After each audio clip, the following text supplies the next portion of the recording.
Aik est un puissant magicien qui sert de commandant dans l'armée du Seigneur Démon. Avec ses compétences et sa puissance, il est devenu un membre inestimable de l'armée des démons, mais il y a juste un problème, il est secrètement un humain.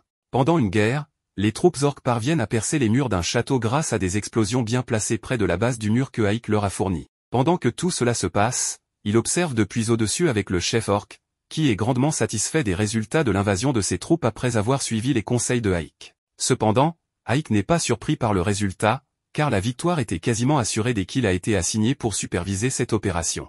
À l'intérieur du château, les humains et les démons sont engagés dans un combat mortel, mais les démons sont beaucoup mieux équipés pour gagner grâce à leur force innée, donc les soldats humains se font massacrer. Pendant ce temps, le capitaine des chevaliers est dans le château, regardant ses hommes mourir un par un depuis la sécurité d'une fenêtre du château, probablement en regrettant le jour où il a choisi de s'engager comme chevalier. C'est alors qu'il réalise qu'il n'est pas seul dans la pièce, alors il se retourne et découvre que Aik a réussi à se faufiler. Le capitaine sait qu'il est à peu près foutu maintenant, alors il se tourne vers Aik et lui demande qui il est. Aik se présente comme le commandant de la 7e brigade des morts-vivants du Seigneur Démon et dit au capitaine des chevaliers qu'il ne lui reste que quelques options. Ses soldats sont presque tous morts, alors Aik lui dit qu'il aime ce territoire et qu'il le veut, donc on peut faire cela de la manière facile ou de la manière difficile, le choix est à lui. Le capitaine ne voulant pas se rendre sans se battre, il dit à Aik qu'aucune de ces options ne lui convient alors qu'il se jette en avant pour une attaque désespérée. Mais Aik n'est pas surpris du tout, car il s'attendait déjà à devoir le faire à la manière difficile.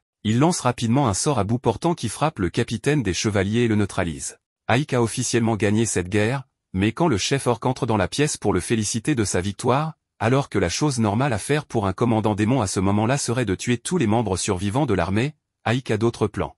Il ordonne au chef orc de fournir les premiers soins au capitaine des chevaliers ainsi qu'à tout humain qui se rend. Aik est observé par une sorcière à travers sa boule de cristal, et elle est surprise qu'il ait réussi à prendre le château d'Arsenam avec juste une seule brigade et une semaine de préparation, donc elle est intéressée par le potentiel de Aik. De retour au château, Aik crée une barrière autour de lui-même pour éviter d'être observé davantage et, une fois qu'il a enfin un peu d'intimité, il pense à lui-même qu'il se sent coupable d'avoir blessé tant de gens, même si c'était nécessaire pour gagner la bataille. Il ne s'habituera jamais vraiment au carnage associé à la guerre, car même si cela devrait être une seconde nature pour un démon, Aik n'est qu'un humain déguisé. Son professeur Romberg était un grand mage, mais il connaissait aussi beaucoup de choses sur le monde et la civilisation avancée qui existait autrefois. Un jour, Romberg a trouvé Aik bébé et a décidé de l'adopter pour le plaisir, et au fil des ans que Aik a passé avec Romberg, il a appris toute la magie et les connaissances que Romberg avait à sa disposition. Mais le dernier souhait de Romberg avant de mourir de vieillesse était que Aik ne devrait jamais parler de la civilisation ancienne,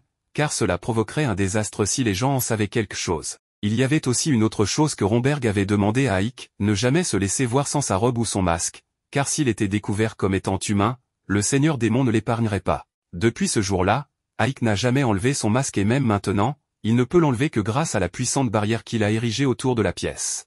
Avec la barrière, cela empêche quiconque d'entrer dans la pièce sans sa permission, mais malheureusement, cela ne s'applique pas aux personnes déjà présentes dans la pièce. Aik regarde en bas et voit la servante qui s'était cachée sous le bureau et elle le supplie de ne pas la tuer puisqu'elle ne dira à personne son secret. Mais elle se cogne accidentellement la tête contre le bureau et tombe. Aik vérifie son état et elle semble toujours en vie, mais il aurait vraiment préféré qu'elle ne le soit pas, car il avait réussi à garder son identité secrète pendant plus de 20 ans à ce stade. Pourquoi la première personne à découvrir son secret doit-elle être une servante maladroite? Juste à ce moment-là, le chef orc frappe à la porte parce qu'il veut parler à Aik, donc il devra régler le problème de la servante plus tard. À l'extérieur, le chef orc dit à Aik qu'ils ont réussi à s'emparer du château, mais il trouve étrange que Aik laisse vivre tant d'humains. Aik lui dit que ce n'est pas un problème puisque le nouveau seigneur démon ne se préoccupe pas particulièrement du nombre de morts tant que le travail est fait. Le chef orc comprend, mais lui et les autres espéraient massacrer tous les humains et brûler le village jusqu'au sol. Aik se demande alors quel serait l'intérêt de faire cela, surtout si tuer tout le monde signifie qu'il n'y aurait plus personne pour payer des impôts. Arsenam est une ville commerçante, alors qui ferait tout le commerce s'il tuait tous les humains? À ce moment-là, Aik et l'orc rencontrent quelques humains qui souhaitent parler à Aik. L'orc commence à les crier dessus pour avoir osé parler directement au grand Aik, mais Aik dit que c'est bon et demande au chef du village de parler. Le chef a accepté que la ville soit désormais sous le contrôle de l'armée des démons, alors il veut savoir combien ils s'attendent à payer en impôts au seigneur démon. Aik lui dit qu'ils peuvent payer le montant habituel qu'ils ont toujours payé, mais il précise que si l'un d'eux résiste jamais au seigneur démon pour quelque raison que ce soit, il n'y aura aucune pitié pour eux. Juste à ce moment-là, Aik remarque que quelque chose ne va pas et un instant plus tard, il est téléporté dans une pièce sombre avec un monstre géant derrière lui ayant des intentions malveillantes. Aik saute de côté pour éviter les attaques entrantes et on dirait que ce n'est pas la première fois que cela se produit car Aik se plaint à la sorcière qui lui avait demandé de ne pas le convoquer de nulle part comme ça. Puisqu'il est déjà là, Aik décide d'éliminer le monstre en utilisant son bâton pour lancer un puissant sort et il détruit le golem en un seul coup. La sorcière est impressionnée par les capacités de Aik car elle était assez confiante dans la force de ce golem. On découvre enfin que son nom est Sephiroth. Elle est la supérieure directe de Aik dans l'armée des démons et aussi la seule démon à savoir qu'il est en réalité un humain. Aik lui demande d'envoyer un messager la prochaine fois qu'elle veut lui parler, mais elle trouve amusant de le surprendre avec des téléportations. Aik accepte qu'il va devoir continuer à gérer les bêtises de Sephiroth, alors il lui demande si elle l'a convoqué ici à cause de la bataille d'Arsenam. Elle lui dit que ce n'est pas pour cela qu'elle l'a appelé, car ses familiers auraient pu lui dire tout ce qu'elle avait besoin de savoir sur la bataille. Elle est parfaitement satisfaite de la manière dont Aik a pris le contrôle de la ville et de la façon dont il a choisi d'épargner les humains. Mais alors Aik se demande pourquoi elle a pris la peine de le convoquer. Sephiroth l'informe que le seigneur démon d'Ahirokutan souhaite le voir en personne. Aik est choqué d'entendre cela car il serait le premier commandant de brigade à jamais recevoir l'honneur de rencontrer le seigneur démon. Mais Aik se demande encore pourquoi d'Ahirokutan voudrait le voir. Sephiroth suppose que c'est à cause de l'exploit impressionnant de Aik d'avoir capturé Arsenam en seulement une semaine, donc elle va maintenant l'emmener au château du seigneur démon. Aik ne s'attendait pas à devoir partir immédiatement, mais il pose la main sur l'épaule de Sephiroth et elle les téléporte tous les deux. Pendant ce temps, au château, la servante reprend enfin conscience. Elle se lève et essaie de partir, mais découvre qu'elle est toujours piégée à l'intérieur de la barrière de Aik. Elle sait qu'elle ne pourra pas traverser une telle barrière, alors elle regarde autour de la pièce et trouve une assiette de nourriture accompagnée d'une note laissée par Aik. Il lui a écrit de manger la nourriture et d'attendre son retour. La servante fait exactement cela, et la nourriture est si délicieuse qu'elle se jette sur l'assiette. Pendant ce temps, Aik et Sephiroth viennent d'arriver au château du seigneur démon, et le miasme puissant entourant le château affecte légèrement Aik puisqu'il est humain. Mais il persévère et continue à marcher vers le château. À la porte, des gardes sont postés, alors Aik demande à Sephiroth si les gardes contrôlent tout le monde qui vient au château, et elle l'informe qu'ils inspectent effectivement chaque personne qui vient ici. Aik s'inquiète maintenant car son identité sera découverte dès que le garde lui demandera d'enlever son masque. Mais Sephiroth lui dit qu'elle s'en occupera. Elle utilise une partie de sa magie pour entourer Aik d'une aura terrifiante, et une fois qu'ils atteignent les gardes, ces derniers n'ont que du respect pour son pouvoir. Ils savent que Aik est le petit-fils de Romberg, et avec une formation d'un si grand mage, il n'est pas étonnant pour eux que Aik soit si puissant. Aik et Sephiroth sont autorisés à entrer dans le château sans poser plus de questions, et après un certain temps de marche, Aik demande combien de temps cela prendra avant d'atteindre la salle d'audience. Sephiroth lui dit qu'ils y sont presque, mais Aik souhaite vraiment pouvoir voler comme Sephiroth dans une situation comme celle-ci. Il a toujours été jaloux de sa magie de vol, et bien qu'il puisse utiliser le sort lui-même, il n'a pas autant de contrôle sur celui-ci qu'elle, donc au mieux, il peut seulement sauter très haut avec. Ils finissent par atteindre la salle d'audience, alors Sephiroth dit à Aik d'attendre à l'extérieur un moment pendant qu'elle parle au seigneur démon en premier. Une fois qu'elle est à l'intérieur, Aik pense à la manière dont l'actuel seigneur démon, d'Ahirokutan, a réussi à renverser la guerre et donner l'avantage aux démons simplement en participant à une seule bataille. Il est le démon le plus fort et les rumeurs parlent de lui comme d'un seigneur cruel et froid, donc il tuerait probablement n'importe qui l'en viendrait à détester. D'un autre côté, il est aussi connu pour être capable de reconnaître le talent malgré les faiblesses que quelqu'un pourrait avoir. Sa nouvelle approche de la gestion des choses a révolutionné l'armée des démons, puisque les démons naissent naturellement avec l'instinct de se battre entre eux au moindre inconvénient. D'Ahirokutan a accompli tout cela pendant son temps en tant que seigneur démon, et maintenant Aik doit le rencontrer. Aik entend Sephiroth l'appeler pour qu'il entre, alors il marche dans la salle du trône, en saluant le seigneur démon, il est surpris de découvrir que le seigneur démon est en fait une fille. D'Ahirokutan félicite Aik pour sa capacité à capturer Arsenam en seulement une semaine, et il la remercie pour les paroles aimables mais ne pense pas mériter autant de crédit. D'Ahirokutan trouve l'humilité de Aik assez étrange, car cela lui rappelle la manière dont un humain agirait, et Aik regrette immédiatement d'avoir ouvert la bouche car il a presque révélé son identité à l'instant.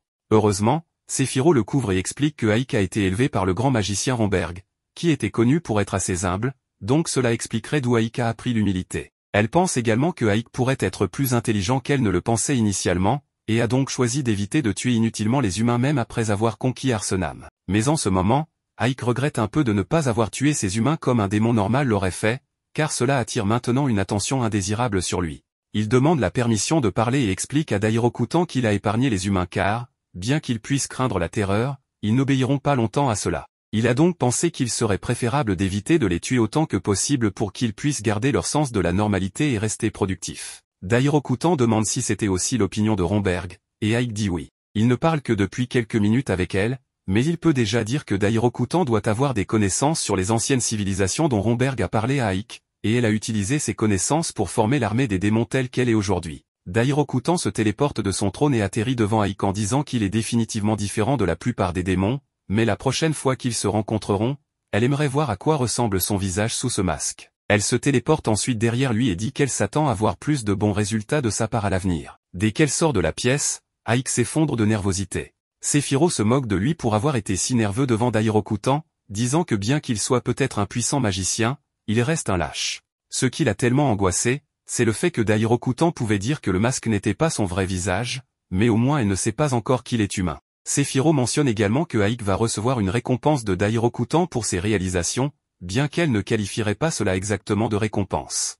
Un peu plus tard, Aik se téléporte de nouveau à Arsam pour vérifier la servante, et il voit qu'elle a mangé toute la nourriture qu'il lui avait laissée. Il regarde autour et la trouve endormie derrière le bureau. Il la réveille, et dès qu'elle réalise que Aik est de retour, elle commence à supplier pour sa vie et demande à Aik de ne pas lui faire de mal. Aik lui dit de se calmer puisqu'il ne prévoit pas de la tuer, mais d'abord il veut savoir quel est son nom. Elle lui dit qu'on l'appelle 13, car les esclaves ici sont uniquement désignés par leur numéro, mais sa mère l'appelait Sati. Aik dit à Sati qu'il ne peut pas simplement la laisser partir maintenant qu'elle sait qu'il est humain, mais elle promet qu'elle ne révélera jamais son identité réelle à quiconque. Aik croit qu'elle gardera le secret, mais pour s'assurer qu'elle ne le laisse pas échapper, il lui dit qu'elle doit désormais le servir en tant que servante. Sati est plus qu'heureuse d'être sa servante si cela signifie qu'elle peut vivre, donc c'est un accord conclu. Le lendemain, Aik est officiellement couronné dirigeant d'un endroit appelé Ivarius, et la veille, Sephiroth lui avait informé que c'était la récompense que Dairokutan avait préparée pour lui. C'est une ville en première ligne, donc le travail de Aik sera de reconstruire la ville et de doubler ses revenus fiscaux. Aik n'aime pas cela, surtout que Sephiroth était celle qui avait conquis la ville et avait complètement détruit tous les murs, la laissant sans protection. Étant en première ligne, ils doivent avoir des murs de ville prêts au cas où l'armée humaine attaquerait. Mais quand Aik demande à Giron combien de temps il faudra pour reconstruire, il dit que cela prendra au mieux 6 mois. 6 mois, c'est beaucoup trop de temps pour qu'une ville reste sans murs, mais avec uniquement des ouvriers humains, ils ne pourront pas le faire plus rapidement. Cependant, Aik pense qu'il a un moyen de le faire en seulement 1 mois, et cela consiste à utiliser à la fois des ouvriers démons et humains. Giron n'a jamais vu des humains et des démons travailler ensemble de cette manière, et Aik a même eu l'idée d'avoir des équipes de travail de seulement 8 heures pour que les réparations des murs puissent continuer 24 heures sur 24, et il paie également les ouvriers un salaire décent pour maintenir leur morale. Giron est convaincu que Aik est le plus grand atout de l'armée des démons et qu'il finira par devenir le prochain seigneur démon.